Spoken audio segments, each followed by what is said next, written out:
પરમાત્મન ભગવાન મહાવીરે વિશ્વનો વાસ્તવિક દર્શન કર્યા પછી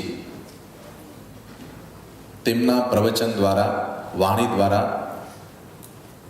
જગતને એ વાસ્તવિકતાનું દર્શન કરાવ્યું. જીવો જન્મે છે તેના કારણો બતાવ્યા, જીવ જીવન જીવે છે તેના કારણો બતાવ્યા, અને જીવનું મૃત્યુ થઈ જાય છે એના પણ કારણો બતાવ્યા છે. કેવળ જ્ઞાનની અંદરમાં વિશ્વનું ચિત્ર જેવું હતું તેવું જોયું, અને કોઈ ભેળસેળ કર્યા વગર, કોઈ મતભેદ કર્યા વગર, કોઈ રાગ અને દ્વેષની ભૂમિકા વગર, માત્ર વિતરાગ અને માધ્યસ્થતાની ભૂમિકા રાખીને વિશ્વનું જેવું હતું તેવું નિસ્વાર્થ પરમ અર્થ ભગવાને જગત સમક્ષ રજૂ કર્યો. અને જે રજૂઆત કરી એ ગણધર ભગવંતોએ સાંભળી, અને ગણધર ભગવંતોએ તેના ઉપર ચિંતન મનન કર્યું.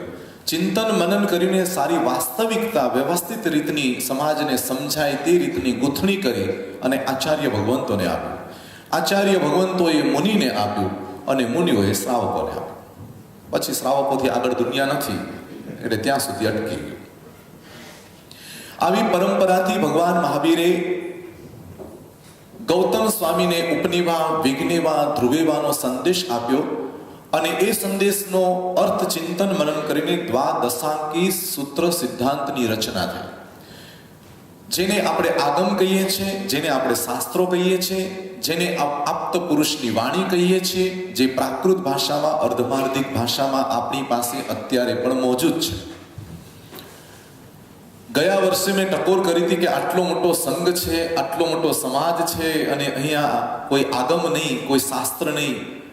પણ આ મારી મીઠી ટકોરને પ્રેમથી સ્વીકારી લીધી, અને નવનાથ સેન્ટરની અંદરમાં એ બધા આગમોને વસાવ્યા અને સરસ મજાની લાઇબ્રેરી કરી. એટલે નવનાથને હું ખરેખર અભિનંદન આપું છું. ભૂપેન્દ્રભાઈ મને કહ્યું લાઇબ્રેરી બતાવતા બતાવતા કે સાહેબ આગમ તો અહીંયા વસાવી દીધા છે, શાસ્ત્રો પણ વસાવી દીધા છે, પુસ્તકો પણ વસાવી દીધા છે, પણ અહીંયા વાંચવા વાળું બહુ નથી. બહુ દુઃખી નહીં થાવ.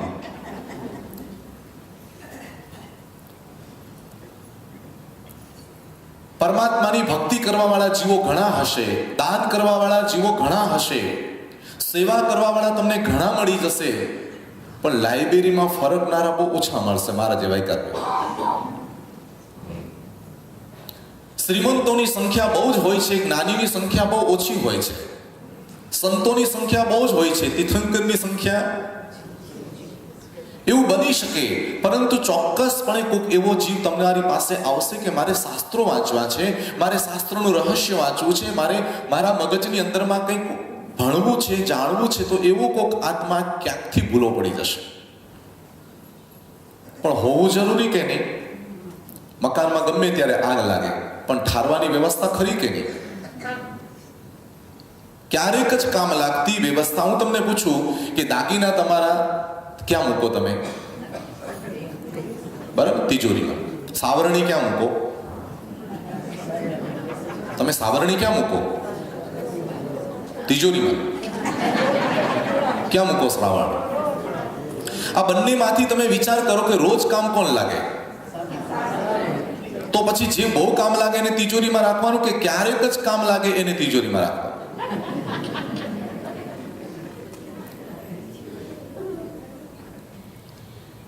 ભલે ક્યારેક જ કામ લાગતા એ દાગીનાઓ આપણે તિજોરીની અંદરમાં મૂકીએ છીએ. પ્રસંગપાત કામ લાગતી એ વસ્તુને, વર્ષમાં એક જ વખત કામ લાગતી એ વસ્તુને આપણે વ્યવસ્થિત જગ્યા ઉપર મૂકીએ છીએ, ને રોજ કામ લાગતી ચીજને આપણે ખૂણામાં મૂકી દઈએ, નોંધ પણ ન લઈએ.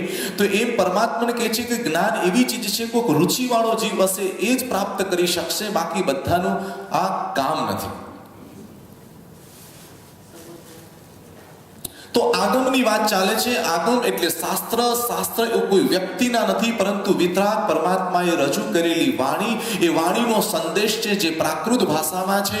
32 આગમની અંદરમાં જે વહેંચાયો છે એમાં 11 અંગ, 12 ઉપાંગ, 4 મૂળ, 4 છેદ, 1 આવશ્યક. એમ મળીને કુલ 32 આગમ છે. 32 આગમની અંદરમાં શું છે એનું રહસ્ય કદાચ તમને ન ખબર પડે તોય વાંધો નથી, પણ મારા મહાવીરે આ વાત કરી છે એનું આમાં લખાણ છે. મારા મહાવીરે જે આજ્ઞાઓ કરી છે એનું બધું વર્ણન આમાં છે, અને એ વર્ણન આમાં છે. મને કંઈ જ ખબર નથી, પણ ક્યારેક જો મારા આત્માની અંતરાય તૂટશે તો મને એ સમજાશે.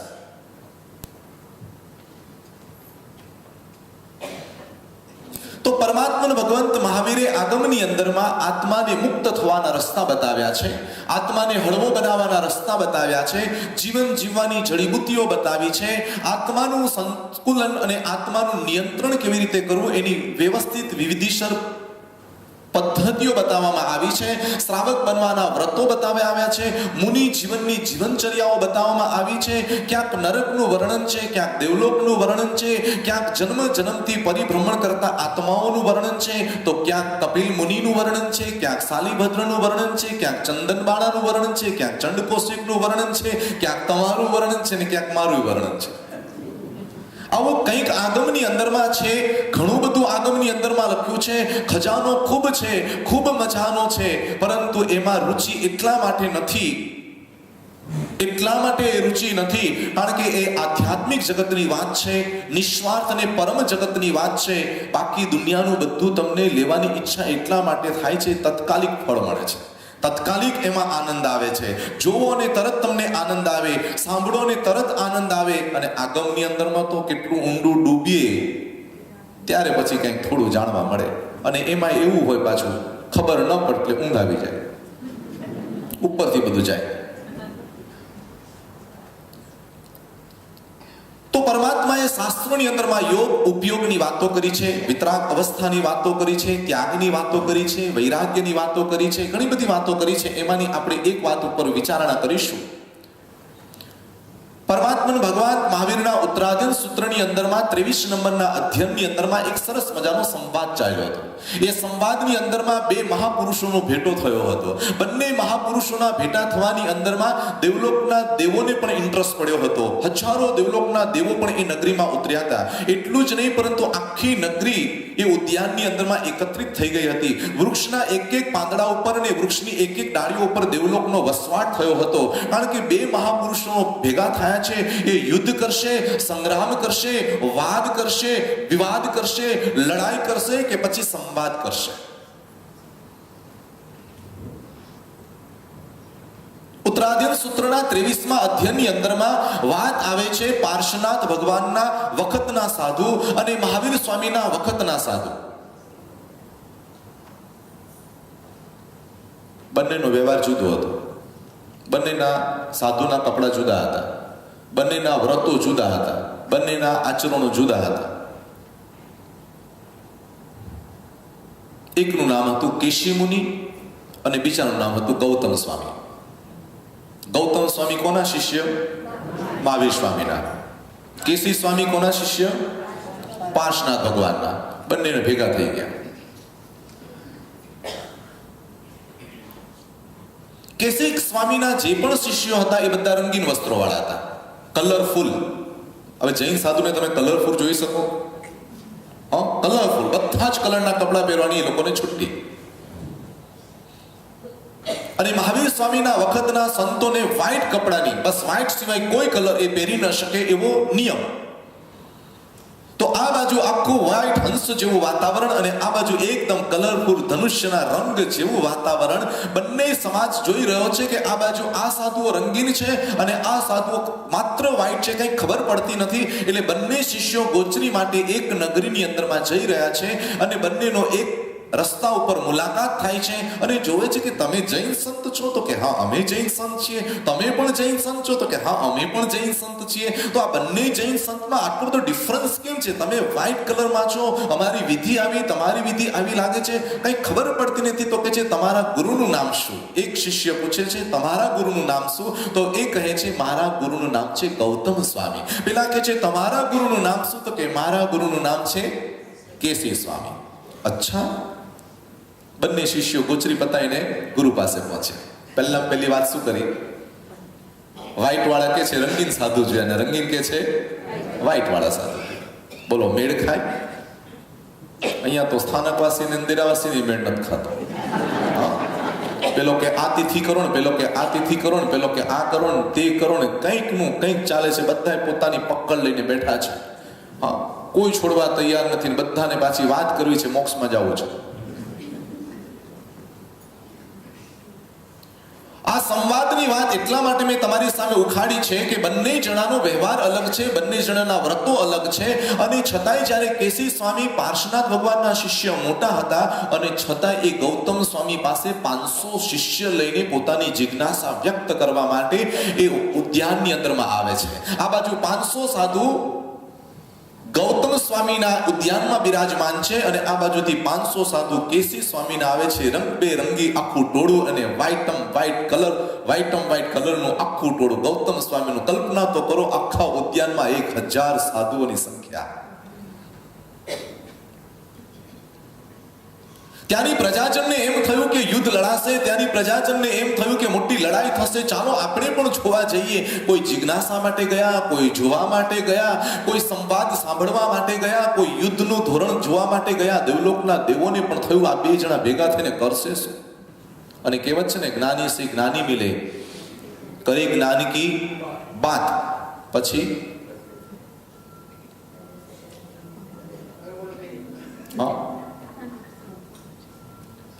અજ્ઞાનીઓ ભેગા થઈને લડાર કરે છે અને જ્ઞાનીઓ ભેગા થઈને સંવાદ કરે છે. જ્ઞાનીઓ સમાધાન કરે છે, અજ્ઞાનીઓ સંઘર્ષ કરે છે. અજ્ઞાની પોતાની સત્યની પ્રકાશની વાતને પકડીને હઠાગ્રહ અને આગ્રહની અંદરમાં રહે છે અને જ્ઞાની પોતાનો આગ્રહ છોડીને જે સત્ય હોય છે એને સ્વીકારવા માટેનો સત્યાગ્રહ કરે છે.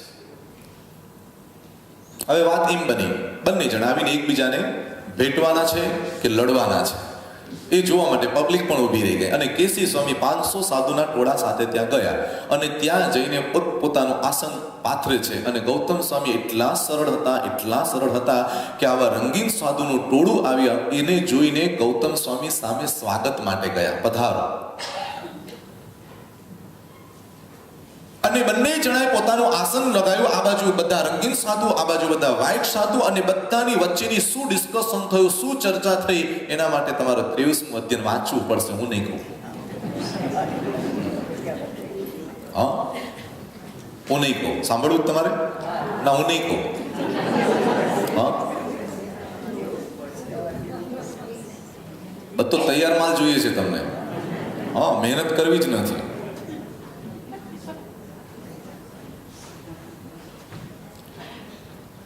કેસી સ્વામીએ એક સવાલો પૂછ્યા અને ગૌતમ સ્વામીએ એક સવાલનો જવાબ આપ્યો. આપણને એમ લાગશે કે પાર્શ્વનાથ ભગવાનના સાધુ કેસી સ્વામી મોટા હતા તો સમાધાન એને કરવું જોઈએ ને ગૌતમ સ્વામી નાના હતા તો સમાધાનનું બિંદુ એને કેન્દ્રમાં લેવું જોઈએ કે સમાધાન કરવા માટે ગૌતમ સ્વામીએ પ્રશ્ન પૂછવા જોઈએ ને કેસી સ્વામીએ જવાબ આપવા જોઈએ. અહીંયા ઉલટું થઈ ગયું કે પાર્શ્વનાથના મોટા સંત કેસી સ્વામી એ જિજ્ઞાસુ બનીને ગૌતમ સ્વામીને પૂછે છે પ્રશ્ન. કારણ એ હતું કે કેસી સ્વામીને મતિ જ્ઞાન, શ્રુત જ્ઞાન ને અવધિ જ્ઞાન હતું.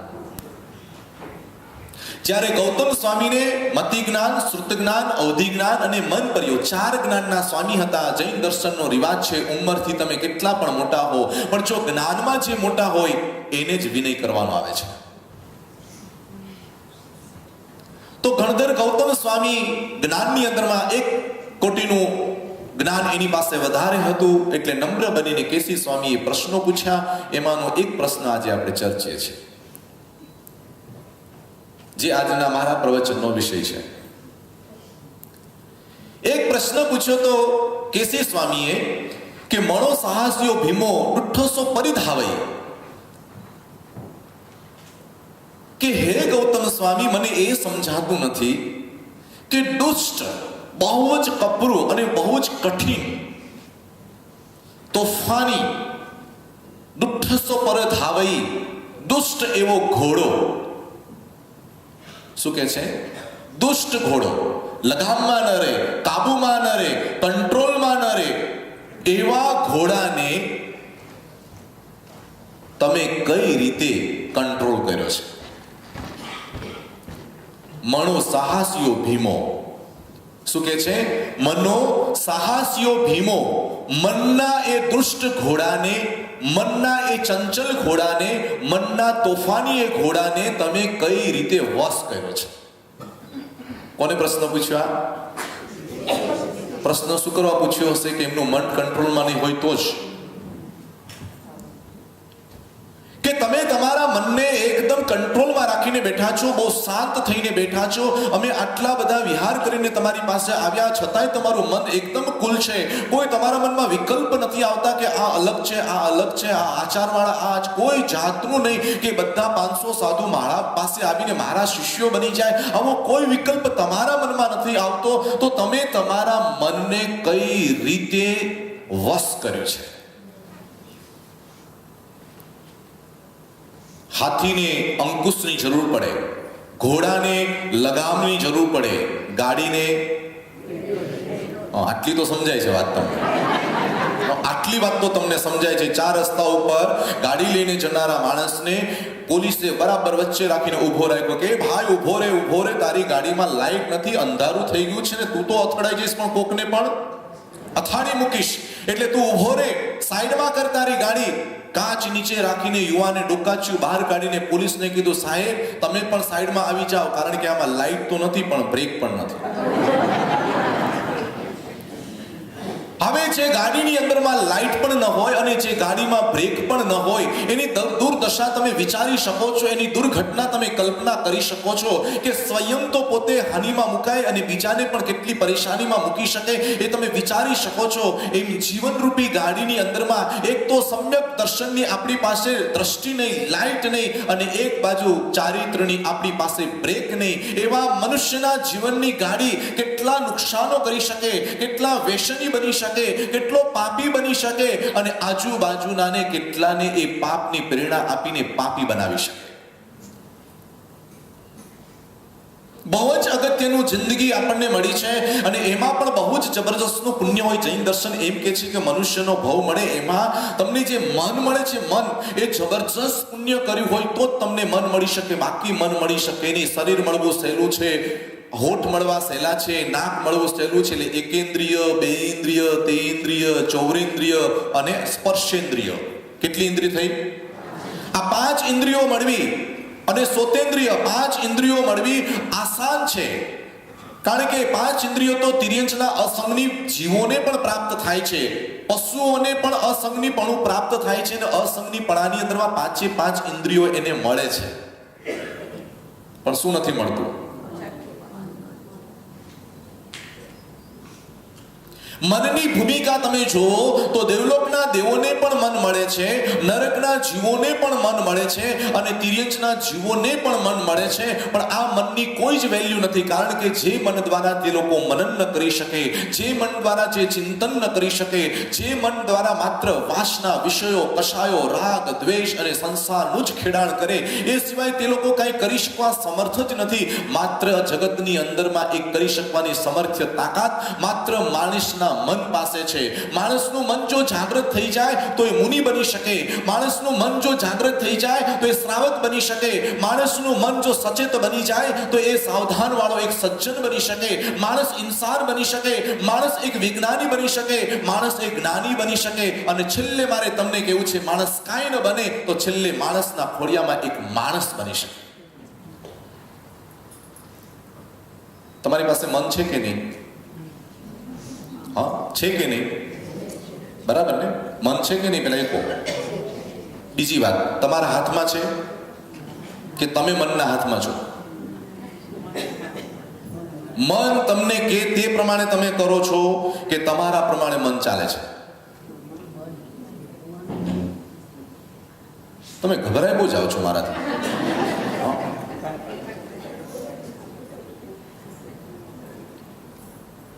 એક વાત કહું, ઘોડા ઉપર આપણે બેસવાનું કે ઘોડો આપણા પર બેસે? શું કરવાનું? ઘોડા ઉપર આપણે બેસવાનું કે આપણા ઉપર ઘોડો બેસે? કેવું સમજાય છે આપણને? મનના કયાએ આપણું કરવાનું કે આપણા કયા પ્રમાણે મન ચાલે?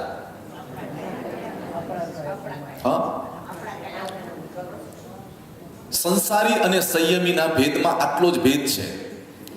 સંયમી પોતાના મનને પોતાના પ્રમાણે ચલાવે છે, સંસારી મનના પ્રમાણે ચાલે છે. જો મનના પ્રમાણે ચાલો તો તમે સંસારી છો, અને તમારું મન તમારા પ્રમાણે ચાલે. મન એમ કે છે મારે આ શોપિંગ કરવું છે, કે નહીં મળે, પરિગ્રહની મર્યાદા છે. મન એમ કે છે મારે અહીંયા ફરવા જવું છે, આત્મા કે છે 84 લાખમાં ઘણો ફેર્યો, શાંતિથી બેસી જાય, ક્યાંય જવાની જરૂર નથી. મન એમ કહે છે કે મારે દાગીના જોઈએ છે, તો કે નહીં, શરીરની શોભા દાગીનાથી નથી, શરીરની શોભા તો ચારિત્રથી છે, શીલથી છે, બેસી જા, કાંઈ પહેરવું નથી.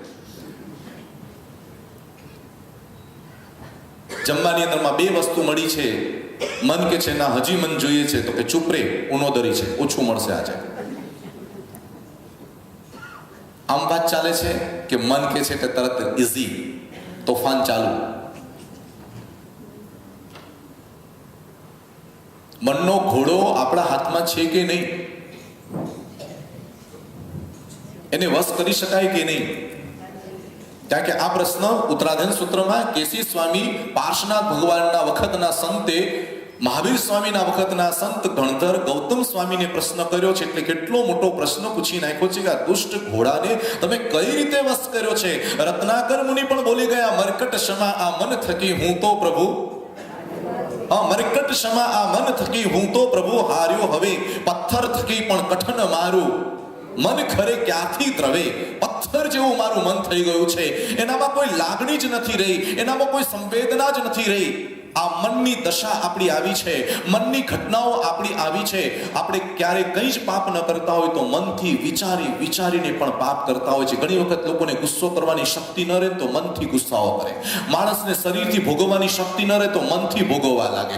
માણસ જાગતા કદાચ ભોગવી ન શકે તો સપનાને કલ્પનાઓમાં ભોગે. હું આમ કરીશ, પછી હું આમ કરીશ, પછી હું તેમ કરીશ, ને પછી હું આમ કરીશ. પેલો શેખ ચલી કે આટલા કમાઈ લઈશ, પછી હું આમ કરીશ, આટલું થઈ જશે, પછી હું આમ કરીશ, દીકરાને પરણાવી દઈશ, પછી તો હું શાંતિથી હિંચકા ઉપર બેસીશ. અને હિંચકા ઉપર બેસીને શું માંગીશ? વાવ બેટા, હા, જેવો તો ખરા, જેવો તો ખરા, મોઢા તો જો બધા. લગ્નની ચોરીની અંદરમાં કન્યાને નહીં જોવાની, લગ્નની ચોરીની અંદરમાં દીકરાને નહીં જોવાનો, લગ્નની ચોરીમાં માત્ર જ દીકરાના માતાને જ જોવાની તમારે. કે એના મનની અંદરમાં કેટલા હરખ લાગે છે. પોતાના લગ્નમાં જેટલો હરખ નતો ને એટલો હરખ એના દીકરાને પરણાવવામાં હોય. કે હાશ હિંચકા ઉપર બેસીશ,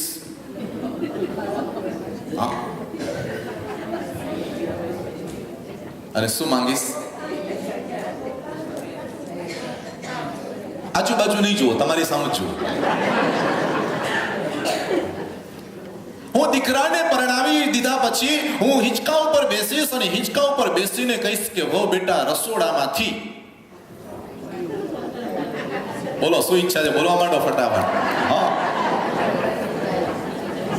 શું મંગાવીશ?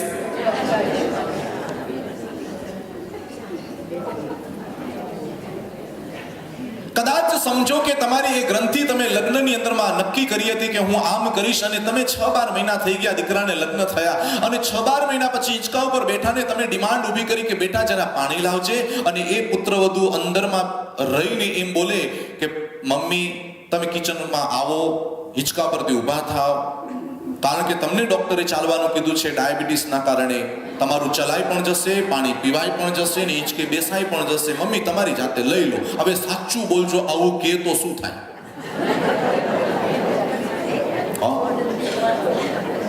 મેં તને આવી ધારી તો શું કરવા ધાર્યું? જૈન દર્શન કે છે ધારો જ નહીં કે દુઃખ જ ન થાય.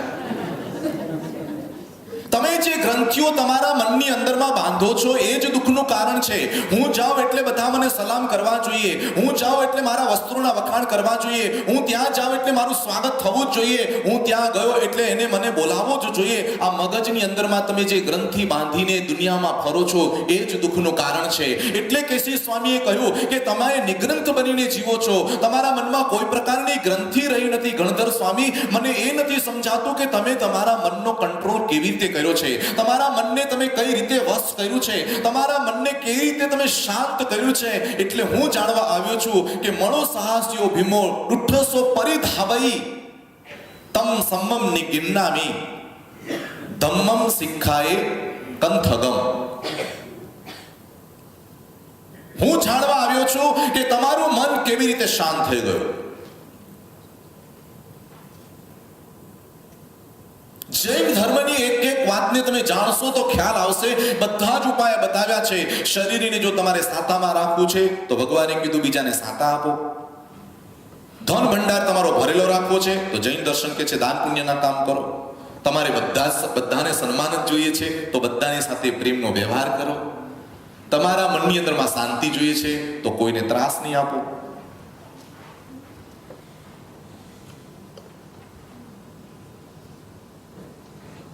આપણી વિષય ચાલે છે મનની માવજત. મનની માવજત. આપણે મનની આપણી માવજત કેવી રીતે કરી શકીએ, મનને રક્ષણ કેવી રીતે આપી શકીએ, મનનું પ્રોટેક્શન કેવી રીતે થઈ શકે, મનને બરાબર સાચવી કેવી રીતે શકાય. એટલે હું તમને એમ કહું છું કે તમારા મનની અંદરમાં કલ્પનાના પાપો નહીં કરો. કલ્પનાના પાપ એટલે ખબર છે ને, તમે પાપ નથી કરતા પણ પાપની કલ્પનાઓ કરો છો.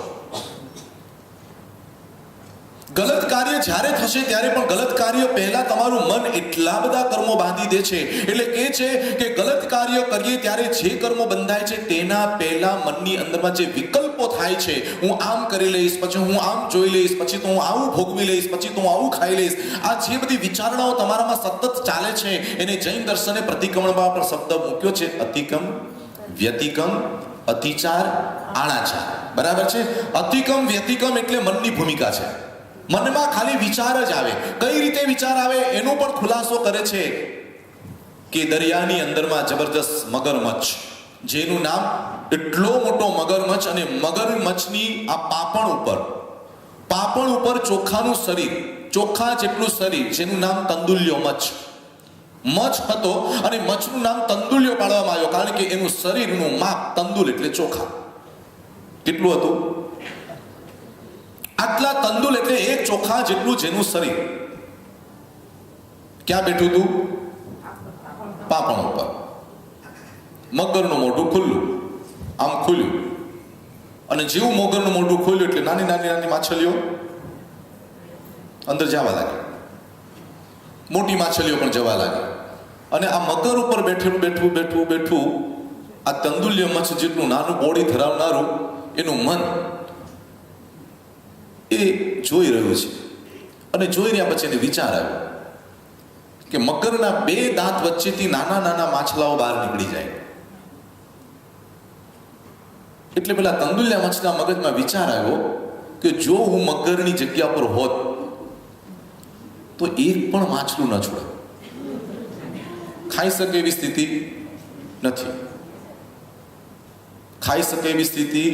નથી. શું વિચારે છે? જો હું મગર હોત તો, હા, આપણે આમ છાપું વાંચીએ ને કે આતંકવાદીઓ આવું કર્યું, ઉડાવી દેવા જોઈએ બધા. હવે ઘરના વાંદાય કાઢી શકતો નથી અને આતંકવાદીઓને ઉડાવી દેવાની વાતો કરે તું ભલામણ. ખોટો પાપ શું કરવા બાંધે છે તું બેઠા? હા, આપણે પિક્ચર જોવા જઈએ, આપણે ભલે હું એમ નથી કરતો પિક્ચર જોવા ન જાવ, કદાચ ગયા પછી કે આનું આમ થઈ જ જાવ. અરે તું ડાયરેક્ટર છું ભાઈ, તું શાંતિથી જે શૂટિંગ થયું છે ને જોઈ લે ને. તું શું કરવા મગજમારી કરે છે? તારો અધિકાર નથી ત્યાં તું શું કરવા વિચારો ચલાવે છે? એમને શાંત ભાવથી, સાક્ષી ભાવથી જોઈ લેને. જોવા વાળો છું, તું પ્રેક્ષક છું, પણ મનમાં ગલમથલ બહુ ચાલ્યા કરે. આમ થઈ જાય તો બહુ સારું, આવું બની જાય તો સારું. કેટલીક કલ્પનાઓના પાપો આપણે કરીએ છીએ જે હજી દુઃખ જન્મ્યું જ નથી એના વિચારો કરીને દુઃખી થઈ જઈએ. જે વ્યક્તિએ આપણને અપમાન કર્યું જ નથી પણ અપમાનના વિચારો કરવા માત્રથી કર્મો બાંધી દઈએ. જે પાપનું આચરણ હજી કર્યું જ નથી પણ પાપની વિચારવા માત્રથી જ આ જીવ પાપનું બંધન કરી દે છે. બોલો, થાય છે કે નહીં આવું? કે નહીં? જૈન દર્શન એક વાત બહુ સરસ મજાની કહે છે. તમે ઘરેથી નીકળ્યા અહીંયા આવવા માટે, તમારા ભાવો કયા છે? પ્રવચન સાંભળવું, સત્સંગ કરવો, ભક્તિ કરવો, વોટેવર, જે પણ સારા ભાવો લઈને તમે આવ્યા, બરાબર છે. અને રસ્તાની અંદરમાં કંઈ એક્સિડન્ટ થયો ને કંઈ પણ ઘટના બની તો જૈન દર્શન કે છે એને જે સામાયિક નથી કરી, પૂજા નથી કરી, ભક્તિ નથી કરી, સત્સંગ નથી કરી, રસ્તામાંથી એ જીવ કદાચ સ્વર્ગમાં ગયો તો ભગવાન ગૌતમ સ્વામી પ્રશ્ન પૂછ્યો કે એ જીવ જાય ક્યાં? તો મહાવીર સ્વામી આમ લાયસન્સ આપ્યું હોય ને એવી રીતે બોલ્યા કે એ જીવ સ્વર્ગમાં જ જાય, દેવલોકમાં જ જાય. કાંઈ કર્યું નથી, ભક્તિ હજી બાકી છે, બધું અધૂરું છે, પણ ક્યાં જાય? શા કારણે? બરાબર. પિક્ચરમાં નીકળ્યા, નાટક જોવા નીકળ્યા, અને રસ્તામાં આવું કાંઈ થયું, હા, તો ક્યાં જાય છે? સમજાય છે કે નથી સમજાતું? હજી તમે પાપનું કામ નથી કર્યું, પણ તમારા મનની અંદરમાં તે તરફની દિશા ચાલી રહી છે, તો અતિક્રમ વ્યતિક્રમના પાપો તમારા સતત ચાલુ થઈ જાય છે. એટલે કે છે મનની અંદરમાં કલ્પનાના દુઃખો ઊભા નહીં કરો, કલ્પનાના પાપો ઊભા નહીં કરો. સોસાયટીની અંદરમાં 10-15 મકાનો હતા, 10-15 મકાનમાં 9મા નંબરના મકાનમાં ક્યારેય પણ ઝઘડો ન થતો. 5 વર્ષથી લોકો સાથે રહેતા. આજુબાજુવાળા એમ કે છે આ લોકોના ઘરમાં ક્યારેય ઝઘડો જ ન થાય. હવે આજુબાજુવાળાની તકલીફ, બોલો આપણે ઝઘડીએ નહીં તો. એક માણસને પૂછ્યું, મેં કીધું તું તારી ચિંતા કેમ નથી કરતો? કે મારી આજુબાજુવાળા એટલી મારી ચિંતા કરે છે. હવે મારી ચિંતા કરવાની શી જરૂર છે? તમારી ફિકર બાજુવાળો કરી લેતો હોય, તમારે શું ફિકર કરવાની જરૂર? મનનું એક સાધન છે ચિંતાનું, અને મનનું એક સાધન છે ચિંતનનું. મન દ્વારા તમે ચિંતન પણ કરી શકો, મન દ્વારા તમે ચિંતાઓ પણ કરી શકો. અને તમારે ચિંતાઓ કરવી છે કે ચિંતન કરવું છે, તમારે નક્કી કરવાનું. અરીસા ભુવનની અંદરમાં વીંટી પડી ગઈ, મનની અંદરમાં થયું કે મારી વીંટી પડી ગઈ, મારી વીંટી પડી ગઈ, અને વીંટી પડી ગઈના એ મન ઉપર ચાલ્યું પહેલા તો ચિંતા, મારી વીંટી પડી ગઈ, અને પછી ચાલ્યું ચિંતન, મારી વીંટી પડી ગઈ, એના હું શોભું છું કે મારાથી એ શોભે છે. ભરત ચક્રવર્તી જેવા ચક્રવર્તીએ ચિંતાને ચિંતનમાં ફેરવી નાખ્યું, તો અરીસા ભુવન એના માટે કેવળ જ્ઞાનનું ભુવન બની ગયું. આ મનની તાકાત છે. શાસ્ત્રની અંદરમાં એક ઉક્તિ આવે છે મન માટે કે મન એવ મોક્ષ બંધ કારણમ. મન એ જ મોક્ષ અને બંધનનું કારણ છે. બંધ કરવા વાળું પણ આ મન જ છે, અને મોક્ષની યાત્રામાં લઈ જવા વાળું પણ મન જ છે. મન જ સુખનું કારણ છે, મન જ દુઃખનું કારણ છે, મન જ આનંદનું કેન્દ્ર છે, અને મન જ વિષાદનું કેન્દ્ર છે. સવારના પોરમાં ચા પીતી વખતે તમે નક્કી કરો કે આખો દિવસ ફ્રેશ રહેવું છે. કઈ પણ સ્થિતિ થાય, મારા મનની અંદરમાં નિરાશ બનવું જ નથી. દીકરો માને તો ઠીક છે, ન માને તો ઠીક છે, શરીર સારું રહેતો ભલે ને ન લેતો ભલે, સંજોગો અવળા હોય કે સવળા હોય, મને કોઈ બોલાવે કે ન બોલાવે, પણ આજના દિવસે તો ફ્રેશ થઈને મારે જીવવું છે, આનંદથી જીવવું છે. કોઈ કડવા શબ્દો આપે કે મીઠા શબ્દો, મનમાં તમે આવો સંકલ્પ દ્રઢ કરી લો ને, તો સાચું બોલો આખો દિવસ તમારો ફ્રેશ જાય. એટલે સવારના પોરમાં ઉઠીને શું કરવાનું? ભગવાનને શું કહેવાનું? શું કહેવાનું? કંઈ પણ થાય, મનને શું રાખવાનું? હા, સ્ટુડિયોમાં ફોટો પડાવવા જાઓ કે નહીં તમે? હા, અને ફોટોગ્રાફર શું કે? હા, જો અમારા એરિયા ફોટોગ્રાફર સાહેબ શું કહો તમે? થેપલા, સ્માઈલ, બરાબર ને? એમના સ્ટુડિયોમાં એક ભાઈ ગયા, હસે જ નહીં. પેલા કે ભાઈ થોડું, તો કે હસવા જેવું જિંદગી રહ્યું જ નથી. અરે કે ભાઈ થોડું તો હસો. તો હું ફોટો કે ના, કેટલાક જોયા છે મેં, કેટલાક માણસો પ્રાર્થનામાં બેઠા હોય, પ્રવચનમાં બેઠા એવું લાગે જ નહીં. હું તો કહું છું પ્રવચનમાં કમસે કમ તમે સ્માઇલ ફેસમાં તો બેસો, તો વક્તાને પણ એમ થાય કે હું બગીચામાં પ્રવચન વાંચું છું. નહીં તો એમ લાગે કે આ તો સ્મશાનમાં બેઠો છું, પ્રાર્થના સભાઓ કરું છું, કોઈ ઉકલી ગયો ને જાણે. મનને મુરઝાવા નહીં દો, મનને મૂંઝાવા નહીં દો. મનને મુરઝાવા ન દો, અને મનમાં મૂંઝવણ ઊભી ન કરો. બધું જ બરાબર છે, બધું જ વ્યવસ્થિત થશે, બધી રીતે સારું જ છે, બધું જ સારું છે, વ્યવસ્થિત જ છે. હું એને ઘટનાની અંદરમાં એવી રીતે મન ઉપર લઉં છું, એટલા માટે દુઃખનું કારણ બને છે. અડધો ગ્લાસ આપ્યો છે, બહુ સરસ, વાંધો નહીં, ભલે પૂરો નથી આપ્યો, પણ ગ્લાસ અડધો તો મને આપ્યો છે ને. આ માણસે થોડુંક જ મારી સામે જોયું, વધારે નથી, પણ થોડુંક તો મારી સામે જોયું ને મારા વાલા. કોઈક માણસે કદાચ ઓછું બોલાવ્યું, કાંઈ વાંધો નહીં, બેસી હશે, નહીં બોલાવ્યું હોય. કોકના ત્યાં ગયા અને જમવામાં કદાચ થોડુંક ઓછું, અરે કાંઈ વાંધો નહીં બેન, ચાલે, હવે આમાં તો મળે છે નસીબ કોને. એમ સમજીને કોઈ પણ મોટી ઘટનાને તમે શું કરી નાખો? શું બનાવી દો? એકદમ હળવી બનાવી દો, કાંઈ બન્યું જ નથી. એટલે મનને તમે શું કરો? શાંત નહીં, તાજગીમાં રાખો. બહુ શાંત થઈ જશો તો પ્રાર્થના સભા થઈ જશે પાછી. તાજગીમાં હસતું રમતું, હસતા ને રમતા જગતમાં રહીએ, ચિંતા જગની છોડી દે. કાંઈ ચિંતા નહીં કરવાની. અમારે મુંબઈમાં તો કામવાળી ના આવે ને તો ઘરવાળી હેરાન થઈ જાય. એ સીમાની સામે નહીં જોવો ભાઈ, હું તો મુંબઈની વાત કરું હવે શું થશે, હવે અરે ભાઈ શું થશે, આખું ગામ વાસણ ઉટકે, તું ઉટક. અને પરદેશમાં તો બધા ઉટકે છે. આપણા જ ભાઈઓ ઉટકે છે. અને અમેરિકામાં ગયા તો ભાઈઓ તો રસોઈ બનાવી લે. મેં કીધું વાહ, આ ભાઈઓ નસીબદાર છે.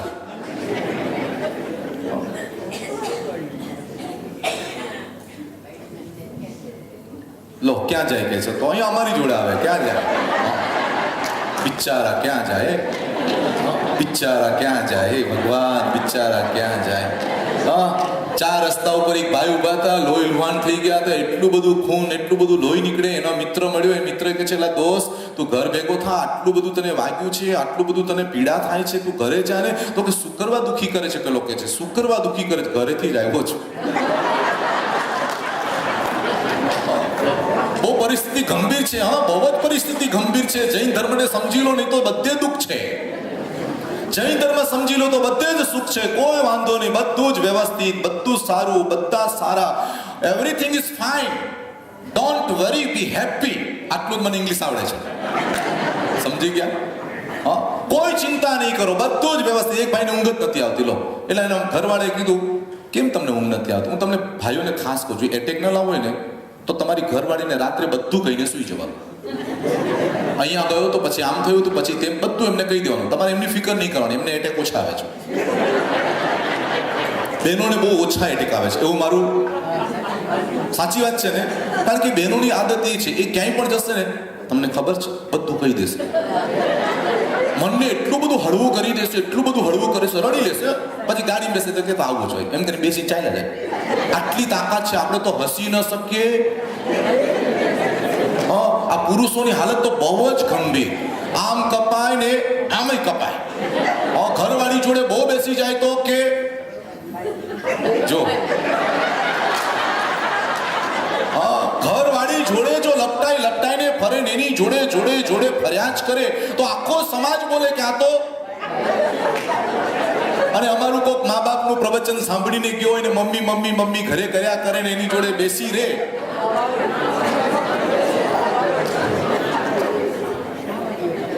જો આ લોકોએ કેવી હાલત કરી છે આપણે.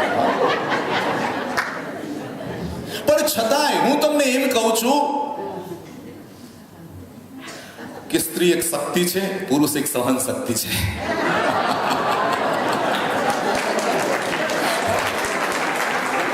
વાહ, મારા પુરુષોએ તાળી પાડી. સ્ત્રી એક શક્તિ છે. અને હમણાં એક વાંચ્યું હતું, દુઃખ નહીં લગાડતા, હું હસવામાં છું એટલે તમારા મનને પ્રફુલ્લિત કરવામાં છું. એટલે મારી વાત તમારે કંઈ બહુ લઈ લેવાની નહીં મન ઉપર, પણ સારી વાતો ઘરે લઈને જવાની. એટલે મન ઉપર બહુ નહીં લઈ લેતા. એક જણાએ બહુ સરસ લખ્યું છે કે સ્ત્રી અને સ્ત્રીમાં લાંબો ફરક નહીં. એટલે હું મૂંઝાઈ ગયો. મેં કહ્યું આનું વિવેચન નીચે વાંચવું પડશે કે આમાં આટલું બધું કેમ આવું લખ્યું છે કે સ્ત્રી અને સ્ત્રીમાં લાંબો ફરક નહીં. કરચડી પડેલી હોય કપડામાં કેટલી બધી, પણ સ્ત્રી આમ ફેરવે ને, સ્ત્રી આમ જાય ને ગરમ એટલે શું થઈ જાય? એ સીધો દોર નહીં, સીધી થઈ જાય. આમ સીધી સ્ત્રી થઈ જાય, ફટાક કરતી બધી કરચડી નીકળી જાય. પુરુષ ગમે તેટલો આડાઅવળો થાય, પણ જો સ્ત્રી સંસ્કારી હોય, સ્ત્રી ધર્મિષ્ઠ હોય, સ્ત્રી તપસ્વી હોય અને નારીના મનની અંદરમાં જો મજબૂતાઈ હોય તો આડાઅવળો કંઈ પણ પુરુષ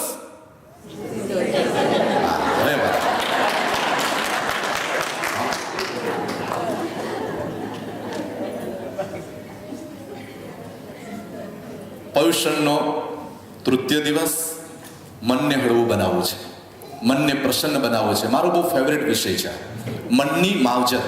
એક નાનકડું મેં પુસ્તક મારું બહાર પાડ્યું છે, મનની માવજત. એટલા માટે મેં પાડ્યું કે બોલો તત્વનો અભ્યાસમાં માણસનું કદાચ માથું ભારે થઈ જાય, એટલે નાનકડું પુસ્તક લખવા માટે મેં કોઈ પ્રયાસ નથી કર્યો કે મારે આજે પુસ્તક લખવું છે, પણ સવારના ટેબલ ઉપર ચા પાણી પીવાનું નક્કી કર્યું અને ત્યાં આગળ બેઠો અને કાગળ ઉપર લખવાનું ચાલુ થયું અને ખબર નહીં લખાતું ગયું અને 3:30 વાગે, સવારે 8 વાગ્યાથી લઈને બપોરે 3:30 વાગ્યામાં આ 100 પાના લખાઈ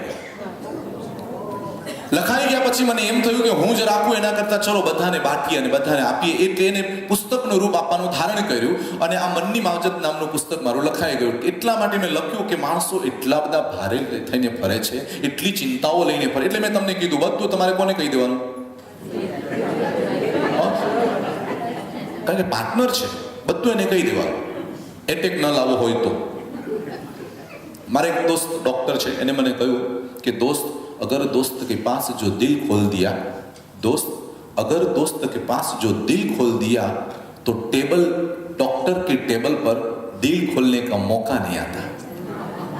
हाँ, બધું તું જો ભગવાન પાસે કહી દે, બધું જો ગુરુ પાસે તું કહી દે, બધું તારા પાર્ટનરને કહી દે, બધું તારા મિત્રને તું કહી દે તો તું શું થઈ શકીશ? અને તમને ખબર છે વાદળું હોય ને વરસાદ ન પડે ત્યાં સુધી કાળું હોય. વાદળું છે ને વરસાદ ન પડે ત્યાં સુધી કાળું કાળું કાળું ભમ્મર હોય, અને પછી વરસાદ બધો પડી જાય ને પછી કેવું થઈ જાય? વ્હાઈટ. આ મન છે ને અંદર ભરી રાખે ને તો કાળું કાળું ક્લેશ વાળું થઈ જાય, અને બધું જ કહી દઈએ ને હા એટલે શું થઈ જાય? હળવું.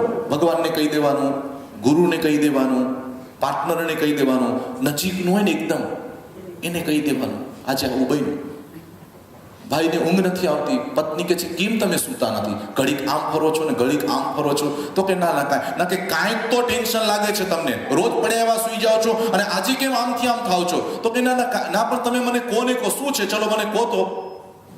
એટલે પેલા ભાઈ કીધું કે જો સામે મફત કાકા છે ને એ 5 લાખ રૂપિયા લેવા આવવાના છે, અને મારી પાસે 3ની જ વ્યવસ્થા થઈ છે, હવે 2 કેવી રીતે લાવીશ ને મારા મગજમાં ચાલ્યા કરે. એમ આટલી જ વાત છે. આ લોકોને બહુ નાની વાત લાગે. જમવામાં ક્યાંય જમણવારમાં એકલા નહીં જવાનું, આ લોકોને જ લઈ જવાના. એ ગમે ત્યાંથી કોઈનું પણ ઉપાડીને તમને આપ ખવડાવી દેશે, પણ તમે એકલા જશો તો ભૂખ્યા રહેશો. એટલે હું 12 વર્ષથી સીમાને સાથે લઈને જ જાઉં છું પોલ્યુશન કરાવવા. હા,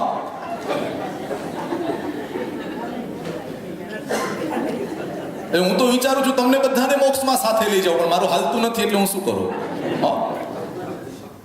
તમે કેમ તરફડિયા મારો છો? 3 તમારી પાસે વ્યવસ્થા છે અને 2ના જ બાકી છે. ઓકે એમ કરીને દરવાજો ખોલ્યો, મફત કાકાને રાડ પાડી, હે મફત કાકા ભાઈ પાસે 5 લેવા આવવાનો છો? તો કે હા 5 માંગુ છું, સવારનો વાયદો તો જ લેવા નથી દેવા, જે કરવું એ કરો. એમ કરીને દરવાજો બંધ કર્યો. પછી એમના ભાઈને કીધું તમે સુઈ જાઓ. તો કે કેમ? મફત કાકા જાગશે, એમને કેવી રીતે લેવા વાળા જાગશે, દેવા વાળાને ચિંતા હંમેશા એક બાજુ સાઈડમાં મૂકીને જ જીવવાનું. ચિંતાનો સંગ્રહ કરવો નહીં, કારણ કે માર્કેટ વેલ્યુ નથી. ચિંતાની કોઈ માર્કેટ વેલ્યુ નથી.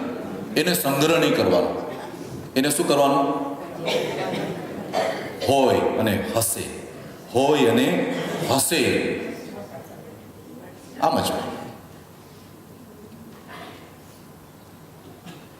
મન પ્રસન્ન રાખવા માટે, મનને પવિત્ર રાખવા માટે, મનને હળવું બનાવવા માટે જૈન દર્શને ખૂબ સરસ મજાના ઉપાયો શાસ્ત્રમાં બતાવ્યા છે.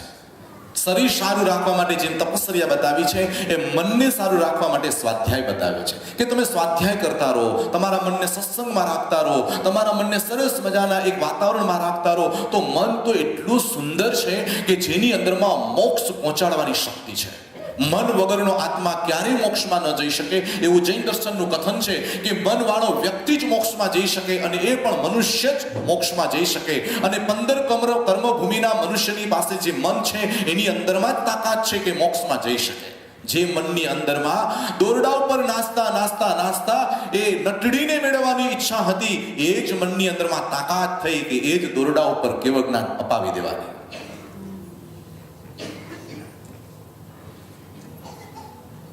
સુખી થવું છે તમારે લોકોએ?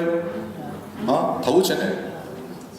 હા, કોઈ ટેન્શન રાખવાનું નહીં. અને તમે ગમે તેટલું રાખશો ને તો જે બનવાનું છે તો બનવાનું છે.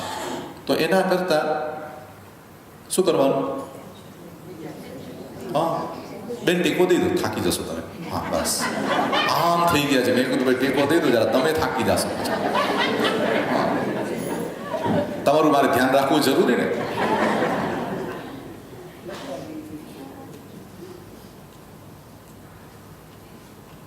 ધર્મિષ્ઠ માણસનું મન કેવું હોય?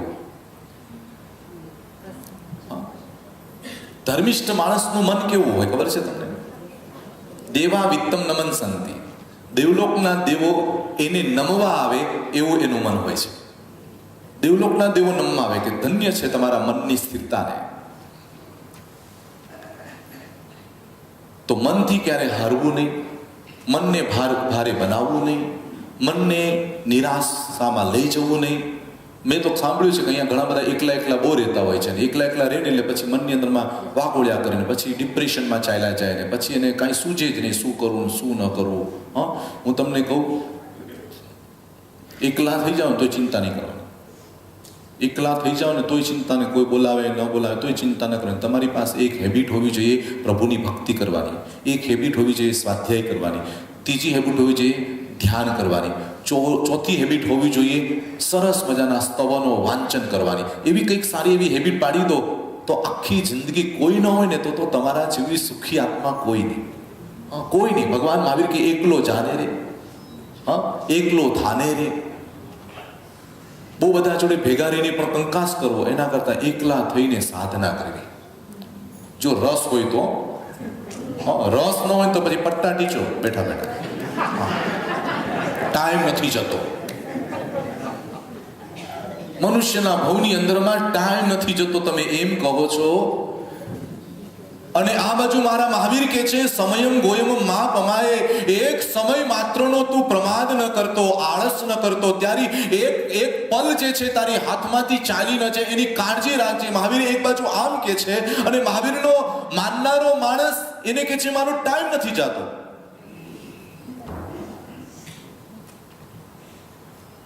ધર્મ સમજ્યા નથી, ભગવાન મહાવીરની વાતને સમજ્યા નથી. એ જે દિવસે સમજાઈ જશે ને એ દિવસ 24 કલાક ઓછા પડશે. 24 કલાક તમને ઓછા લાગશે કે દિવસ પૂરો થઈ ગયો. આ જ્યારે લખવા બેઠો ત્યારે ખબર જ ન પડી કે કેટલા વાગી ગયા એ ખબર ન પડી. અને એ રચના કરવાનું તમે એક વખત નક્કી કરો. કંઈક તમારી પાસે જે પણ કળા હોય, ધર્મની, સ્વાધ્યાયની, વાંચનની, સેવાની, કંઈ પણ કળા હોય એને તમે મુખ્ય બનાવી દો. ચિંતા નહીં કરતા. 24 તીર્થંકરમાં એક મહાવીર એવા હતા કે કોઈ નહોતું એની જોડે. 12.5 વર્ષને એક પખવાડિયા એકલા રહ્યા હતા. ઋષભદેવ જોડે તો 400 વ્યક્તિ સાથે જોડાયા હતા, 4000 વ્યક્તિઓ સાથે જોડાયા હતા. પણ મહાવીર જોડે તો 12.5 વર્ષ સુધી એકલા હતા. એકલાનું તમારે ફિકર નહીં કરવાની, મનમાં નિરાશા નહીં લાવવાની. કેટલો સરસ ભગવાને મને યોગ આપ્યો છે, શાંતિ આપી છે કે હું સારું વાંચન કરી શકું, સારું ચિંતન કરી શકું. 60 વર્ષ સુધી આખો સંસાર મેં ખેડી નાખ્યો. હવે તો પછી મારે આત્માનું કરું કે ન કરું?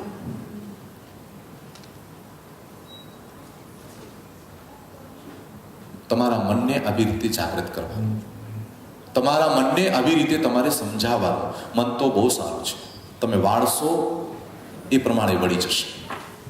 પણ કલ્પનાઓ કરીને દુખી કે મેં મારા દીકરા માટે આટલું કર્યું અને મારો દીકરો મોટો થઈને મને ફોન ન કરે, મને મળવાય ન આવે. ચિંતા નહીં કરવાની, જરાય ચિંતા નહીં કરવાની. મનને સમજાવી દેવાનું, ગયા ભાવમાં તું એને મળવા નતો જતો એટલે આ ભાવમાં તને મળવા નથી આવતો.